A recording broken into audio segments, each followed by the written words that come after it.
महेंद्रपाल जी बता रहे थे कि जम्मा रामगढ़ के अंदर इतने विकास हुए हैं। मित्रों, मैं आपसे कहना चाहता हूं कि राजस्थान के अंदर 2023 में जब हमारी सरकार आई थी, आपने जिस तरह से बहुत ही बड़े बहुमत के साथ हमारी सरकार को बनाया था, हमने 15 दिसंबर को शपथ ली थी और मैं आपसे कहना चाहता हूं कि उसी दिन से हमारा यह प्रयास है कि राजस्थान की 8 करोड़ जनता के लिए, उनकी समस्याओं के लिए हम दिन रात एक कर देंगे, दिन रात एक कर देंगे। और लगातार आप देख रहे हैं हमारे जो 3 बजट आए हैं, हम उन 3 बजटों के अंदर जो हमारे गांव, गरीब, किसान, मजदूर के जो राजस्थान के हर विधानसभा क्षेत्र में आवश्यकता के जो कार्य हैं, चाहे वो छोटा कार्य हो चाहे बड़ा कार्य हो, उन कार्यों को प्राथमिकता देते हुए, आप लोगों से जानकारी लेते हुए, जनप्रतिनिधियों से जानकारी लेते हुए हमने कोशिश की है कि उन सभी के सभी कार्यों को हम हर विधानसभा में करने का प्रयास कर रहे हैं। और मैं आज आपसे कह सकता हूं, कोई भी विधानसभा ऐसी नहीं होगी जिसमें 500, 700, 1000, 1500, 2000, 2500, 3000 करोड़ तक के काम नहीं हुए होंगे। और मैं आपसे यह भी बात कहना चाहता हूं कि आपने देखा है कि बड़ी बड़ी जो योजनाएं जिस संकल्प पत्र के साथ हम आए थे राजस्थान के अंदर, चाहे हमारा युवा हो, महिला हो, किसान हो, मजदूर हो, लगातार उनके लिए हमारी सरकार काम कर रही है। मुझे वो दिन याद है जब हमारे युवा खून के आंसू रोते थे, बड़े परेशान होते थे, हमारा किसान मजदूर भी परेशान होता था, क्योंकि उसके मन में एक तड़प रहती थी, और वो तड़प ये रहती थी कि अगर मेरा बेटा कहीं सरकारी नौकरी अगर उसको मिलेगी तो मेरे जीवन का सहारा बनेगा। लेकिन पूर्ववर्ती सरकार हमारे उस युवा के सपनों को भी रौंद देती थी और हमारे उस किसान और मजदूर के सपनों को भी रौंद देती थी। मित्रों, मैंने आपको कहा था कि मेरे युवाओं, आपको चिंता करने की जरूरत नहीं है। यह देश के यशस्वी प्रधानमंत्री नरेंद्र मोदी जी के नेतृत्व में हमारी सरकार है, और वो कहते हैं ना खाऊंगा ना खाने दूंगा। और आपने देखा है कि लगातार युवाओं के सपनों को बहाल करने का काम हमने किया है। 1.25 लाख से अधिक हमने सरकारी नौकरियां देने का काम किया। 1,35,000 प्रक्रियाधीन है और 1.25 लाख नौकरियों का हमने कैलेंडर निकाल दिया। मेरे युवा भाई बहनों, मैं आपसे कहना चाहता हूं, तैयारी करिए, पूरी तरह से तैयारी करिए, चिंता करने की आवश्यकता नहीं है। हमने प्राइवेट क्षेत्र में भी नौकरी देने का काम किया है। आप देख रहे हैं, पहले ही साल में हमने राजस्थान किया, 35 लाख करोड़ से अधिक के एमओयू हुए, और उनमें आपने देखा 8 लाख करोड़ से अधिक के जमीन पर उतर गए। उनमें भी हमने प्राइवेट सेक्टर में 3 लाख से अधिक युवाओं को नौकरी देने का काम किया है। उसके साथ भी आपने देखा है, हम युवाओं के लिए नीति लेकर के आए, और वो नीति ये लेकर के आए कि हमारा कोई भी युवा साथी है, अगर वो कोई अपना व्यवसाय करना चाहता है, अपना कोई उद्योग डालना चाहता है, तो हमने कहा हम युवाओं की तड़प को जानते हैं। युवा जब किसी से सहयोग मांगता है तो वो भी किनारा कट जाते हैं कि पता नहीं 25 साल का युवा है, 22 साल का युवा है, ये देगा कि नहीं देगा, वापस क्या होगा क्या नहीं होगा। हमने उस युवा को कहा कि आपको चिंता करने की जरूरत नहीं है, तुम्हारी गारंटी देश के यशस्वी प्रधानमंत्री नरेंद्र मोदी देंगे, और राजस्थान में आपका ये सेवक देगा कि आपकी बैंक में गारंटी भी हम देंगे।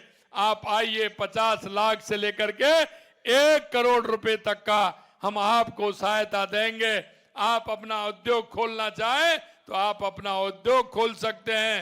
आप नौकरी लेने वाले नहीं, नौकरी देने वाले बनिए। आपने देखा, हमने किसानों को सम्मान निधि से लेकर के उनको पूरी सुविधा देने का काम हमने किया है। किसान को मुफ्त ऋण देने का काम किया है बिना ब्याज के। किसान को 150 रुपए गेहूं पर बोनस देने का काम किया है। किसान के लिए हमने पानी के क्षेत्र में, चाहे ERCP हो, यमुना समझौता हो, इंदिरा गांधी नहर हो, गंग नहर हो, जमाई बांध से पानी आना हो, नर्मदा से पानी आना हो, उस सब के लिए हमने काम किया है। क्योंकि हम जानते हैं किसान की तकलीफ को, अगर किसान के लिए पानी मिल जाए तो किसान का जीवन उन्नत हो जाता है। और मैं कह सकता हूं कि राजस्थान के अंदर आने वाले समय में हमारे किसान भाइयों को पानी की कोई परेशानी नहीं होगी, ये भी मैं विश्वास दिलाना चाहता हूं। हमारी माता बहनें, क्योंकि अगर हमारी माता बहनें आगे बढ़ेंगी तो हमारा प्रदेश भी आगे बढ़ेगा, देश भी आगे बढ़ेगा। हमने लखपति दीदी योजना के माध्यम से हमारे प्रदेश के अंदर 20 लाख बहनों को प्रशिक्षण देने का काम किया है और इनमें से 16 लाख दीदियों को लखपति दीदी बनाने का काम किया है। आने वाले समय में जब हम उनको 1 लाख रुपए देते थे, हमने वो भी बढ़ा करके 1.5 लाख रुपए कर दिया है। हमारी बहनों को जो पढ़ाने की आवश्यकता है उसमें हमने फ्री किताब से लेकर के फ्री पढ़ाई के लिए काम किया है। जहाँ साइकिल की आवश्यकता है, जहाँ साइकिल दे रहे हैं, जहाँ स्कूटी की आवश्यकता है, वहां स्कूटी दे रहे हैं। जहां उनको कोई भी सुविधा ऐसी हो जिनसे हमारी बहनों को परेशानी हो, सुविधा देने के लिए पूरी तरह से हमारी सरकार कृत संकल्प है। लगातार हमारे मजदूर के लिए भी हम काम दे रहे हैं जिससे उसको कोई परेशानी नहीं हो।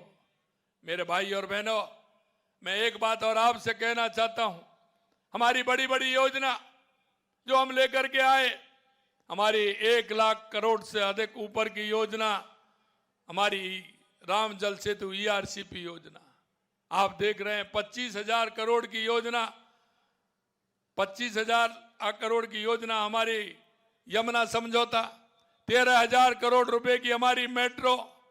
लगातार जिस तरह से हम काम कर रहे हैं, हमारी ब्राह्मणी नदी जी की जो योजना है वो 25,000 करोड़ की वो योजना है। मैं आपको कहना चाहता हूं, बड़ी बड़ी योजनाओं के माध्यम से हम राजस्थान का कायाकल्प कैसे कर सकते हैं। यही नहीं मेरे भाई और बहनों, मैं कहना चाहता हूं कि आपके जो हमने संकल्प पत्र में वायदा किया था, हम एक एक वायदे को पूरा करेंगे। लेकिन मैं एक बात और इसके साथ साथ कहना चाहता हूं, आजकल कांग्रेस के लोगों में बड़ी होड़ लग रही है, बड़ी होड़ लग रही है। और आप देख रहे हैं होड़ कैसी लग रही है। कुछ तो ट्विटर मास्टर ही बनते जा रहे हैं। अरे इनसे पूछिए, राजस्थान के इन भाई बहनों से पूछिए कि आपने क्या स्थिति पैदा की थी। अरे आप इंतजार शास्त्र क्या, आप झूठ का शास्त्र देखिए, आपके भ्रष्टाचार का शास्त्र देखिए। JJM में आपने कितने घोटाले किए, आपके मंत्री भी जेल में, अधिकारी भी जेल में जा रहे हैं, जरा उस पर भी बोलिए।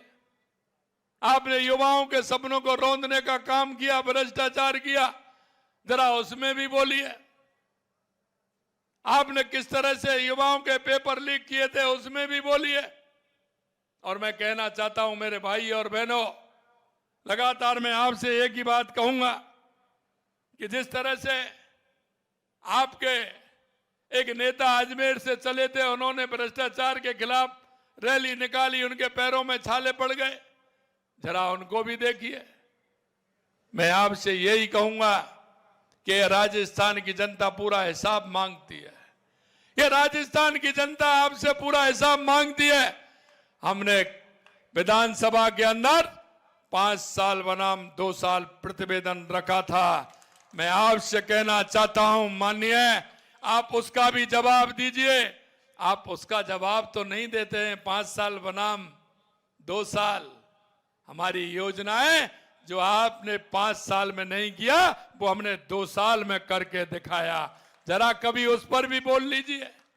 आप कभी विधानसभा में बोले नहीं। आपको कभी राजस्थान के युवाओं की, किसान की, युवाओं की, महिलाओं की कभी चिंता रही क्या? आपसे कहना चाहता हूं, आपकी ऐसी कौन सी बड़ी योजना थी जो राजस्थान की जनता को आपने दी? जरा राजस्थान की जनता को आप बताएं, आपने क्या किया? लेकिन आप देख रहे हैं 2 साल के अंदर लगातार बड़ी बड़ी योजना आ रही हैं और वो किसान और मजदूर और महिला और युवाओं के हित की आ रही हैं। कभी आप इस पर चिंता की है क्या? लेकिन आप, मुझे कभी कभी तो बड़ा तरस आता है। वैसे आप वरिष्ठ नेता हैं, मेरी संवेदनाएं आपके साथ हैं, क्योंकि जैसा करेगा वैसा भरेगा। आपने जैसा किया, जैसा आप भर रहे हैं। केंद्र में जो लोग, जिनको आप कुछ कुछ क्या कहते थे, निकारा निकम्मा, आज तक उनकी चल रही है तो आप तड़प आ रही है। आपकी तड़प का क्या कारण है? अरे ये तो समय है साहब, बड़ा बलवान है। आपने तड़पाया तो तड़पना तो आपको भी पड़ेगा। मैं देखता हूं, संवेदना मेरी इसलिए है कि आपने और सोनिया गांधी जी ने, दोनों ने अपने बेटों को लॉन्च के लिए लगातार प्रयास कर रहे हैं। सोनिया जी राहुल जी को बार बार लॉन्च कर दिए, पता नहीं कितनी बार लॉन्च कर दिया। आप अपने बेटे को यहां लॉन्च करते हैं, पता नहीं कितनी बार कर दिया, और फिर भी ढाक के 3 बात आते हैं। क्या कारण है? कभी इस पर विचार करिए। लेकिन आप अब बड़ी राजनेताओं के बेटाओं के बारे में बोल रहे हैं। जरा गलेबान में झांक करके देखिए। माननीय, जब एक उंगली सामने वाले की तरफ करते हैं तो 4 उंगली अपने ऊपर आती हैं। विचार कर लीजिए आपने क्या क्या किया था।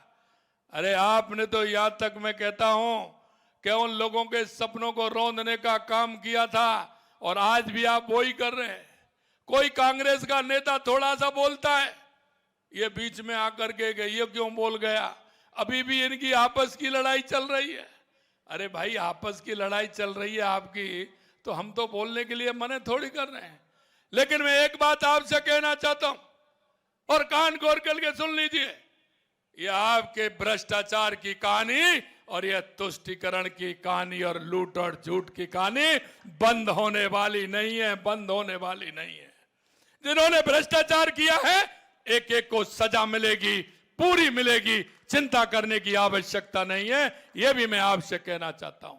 मेरे भाई और बहनों, हम जिस संकल्प के साथ आपके बीच में आए हैं, हम किसान की तकलीफ को जानते हैं, मजदूर के दर्द को जानते हैं, माता बहनों की पीड़ा को जानते हैं और युवा के हौसले को जानते हैं। हम इन चारों को लेकर के चलेंगे और इनके हौसलों को भी बढ़ाएंगे। राजस्थान को विकसित राजस्थान बनाएंगे, राजस्थान को उत्कृष्ट राजस्थान बनाएंगे। और आने वाले समय में आप देखना, अभी तो बहुत कम है, अभी तो देखते चलो आगे आगे होता है क्या। देश के यशस्वी प्रधानमंत्री नरेंद्र मोदी जी के नेतृत्व में विकसित भारत भी बनेगा, विकसित राजस्थान भी बनेगा, उत्कृष्ट राजस्थान भी बनेगा, उत्कृष्ट भारत भी बनेगा। आप भाइयों बहनों, मैं आपको ये विश्वास दिलाता हूं कि आपको चिंता करने की आवश्यकता नहीं है। लेकिन कभी कभी आपके बीच में ये लोग आए हैं तो इनसे पूछना कि जेजेएम में कैसा घोटाला किया था, आपने युवाओं के सपनों को कैसे रौंदा था, आरपीएससी में क्या हुआ था। इन सारे विषयों को एक बार आने पर इनसे, कांग्रेस के लोगों से जरा बातचीत तो करनी ही चाहिए। आप आए तो जरा पूछना कि क्या हुआ था, और अब भी पूछ लेना कि 2.25 साल के अंदर एक भी पेपर लीक हुआ है क्या, यह भी इनसे सवाल पूछ लेना। मेरे भाइयों, मैं आपसे यही कहना चाहता हूं कि आपने जिस भरोसे के साथ हमारी सरकार को बनाया है, निश्चित रूप से उसी भरोसे को कायम रखते हुए हमारी सरकार काम करेगी। आप इतनी बड़ी संख्या में आज इस मन की बात में आए हैं। मैंने तो सोचा कहीं किसी हॉल में या कहीं रखा होगा, लेकिन महेंद्र पाल जी ने तो बड़े कार्यक्रम स्कूल में रखा है। आपकी एक मांग आई है, मैं कह रहा था ना कि महेंद्र पाल जी बड़े होशियार हैं, कह गए इतना दे दिया, इतना दे दिया, इतना दे दिया, और फिर भी एक पर्ची भिजवा दी। इसमें जितने का काम है पीएम श्री विद्यालय में विज्ञान क्लब हेतु तो हमारी सरकार उसको पूरा करेगी, चिंता मत करिए किसी भी तरह के, हम इस काम को पूरा करेंगे, इसकी मैं घोषणा करता हूं। पुनः आप सभी को बहुत बहुत धन्यवाद।